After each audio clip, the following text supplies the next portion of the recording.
profesor Felipe Kahn y ayudante Amanda Mitchell. Esta es la cápsula del trabajo número 1, denominado Control de lectura, el viejo que leía novelas de amor, en el cual participamos Javiera Harrison y Luis Román, estudiantes de primer año de Pedagogía en Historia. Sin más preámbulos, comencemos con la primera pregunta.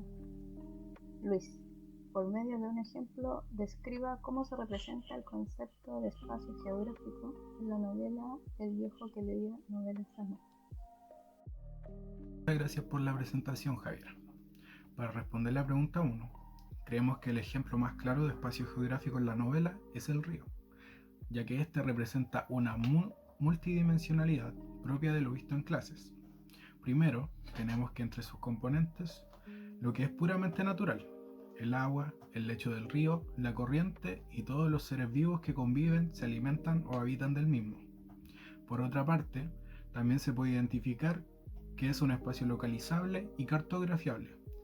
Dentro de la historia, por ejemplo, se le conoce como el Nangaritza, y a medida que este va bajando se encuentra con otros ríos y van cambiando los nombres y también su localización.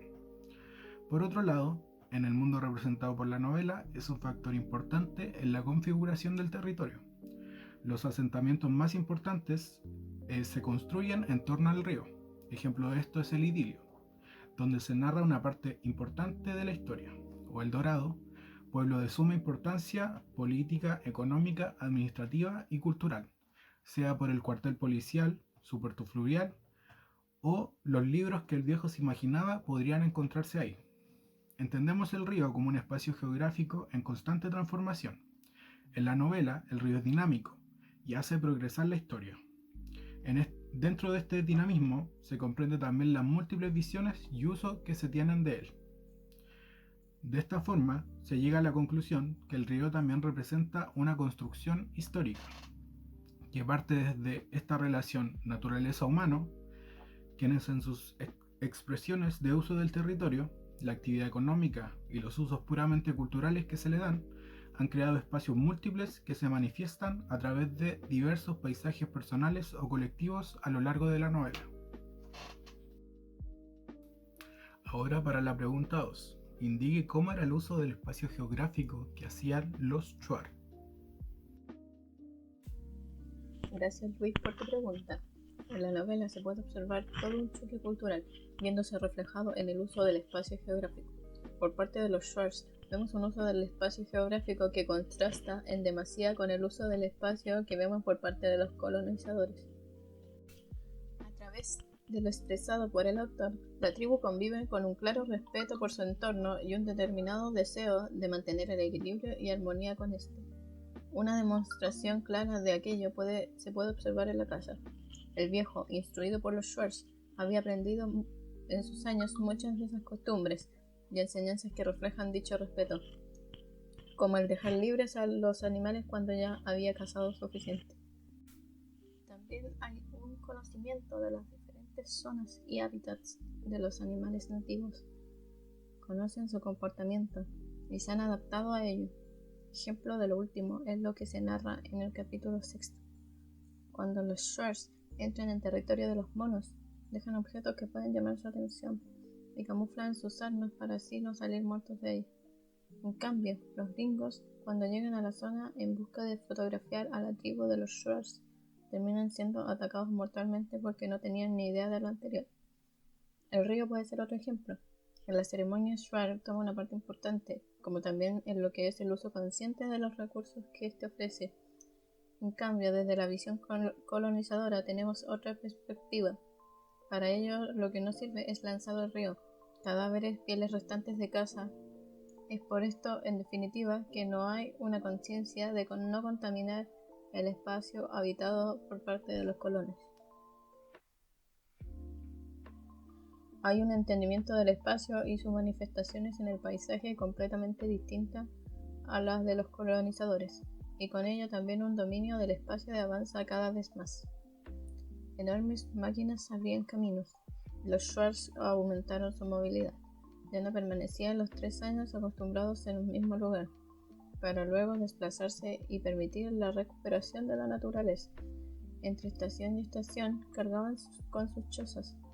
y los huesos de sus muertos, alejándose de los extraños que aparecían ocupando las riberas del Nangaritza.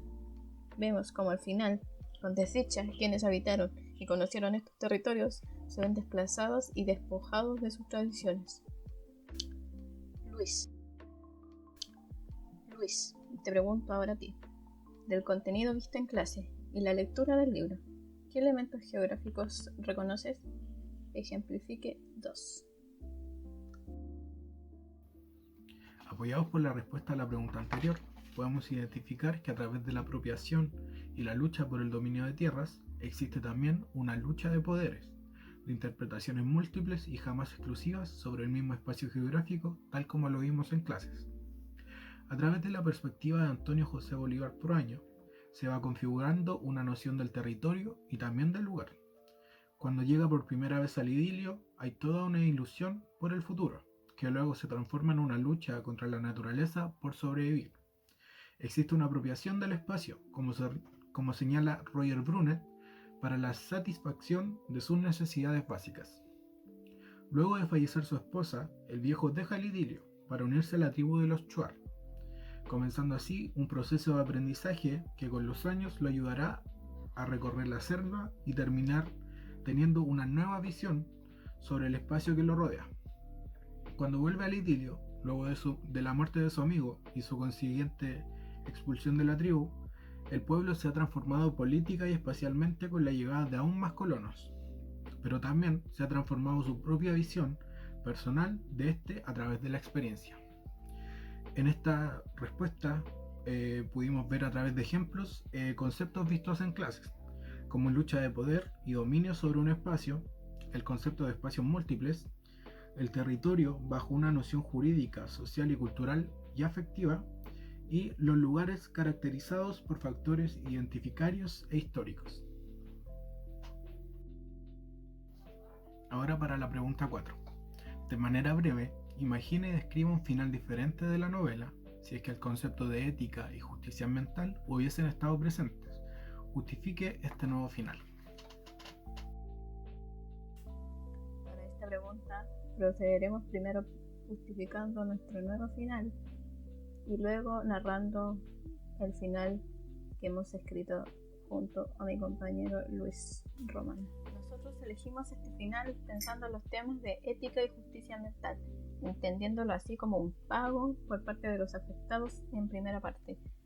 La tigrilla, cuando los hombres y el alcalde quedan varados en la selva, el animal salvaje decide cobrar una suerte de venganza por la casa anterior donde sus crías y familia fueron asesinados sin ninguna consideración por forinos.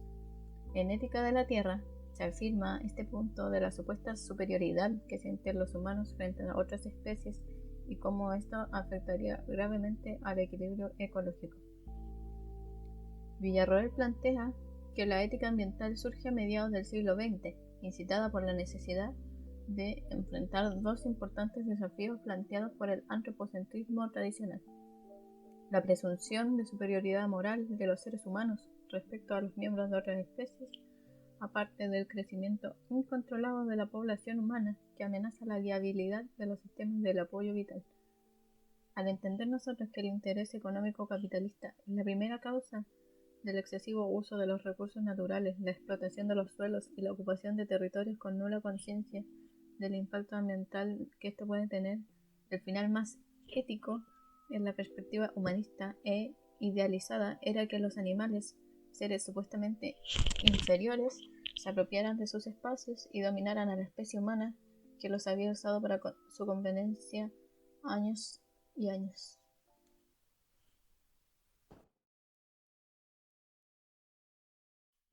Contuvo la respiración para saber qué ocurría. No permanecía en el mundo de los sueños. Habría dormido unas 12 horas en aquel curioso trance que le había parecido toda una vida. Antonio José Bolívar Proaño se mantenía en la misma posición bajo la canoa, pero poco sabía de las andanzas de la tigrilla, que en aquellas largas horas se había encargado de cazar a todos y a cada uno de los valientes que lo habían acompañado en aquella sangrienta expedición. Entre neblina densa y lluvia aguacero, el furioso animal se había encargado de terminar en instantes las vidas de esos ingratos hombres, que además, habían sido de los mismos que le arrebataron a sus crías y a su familia.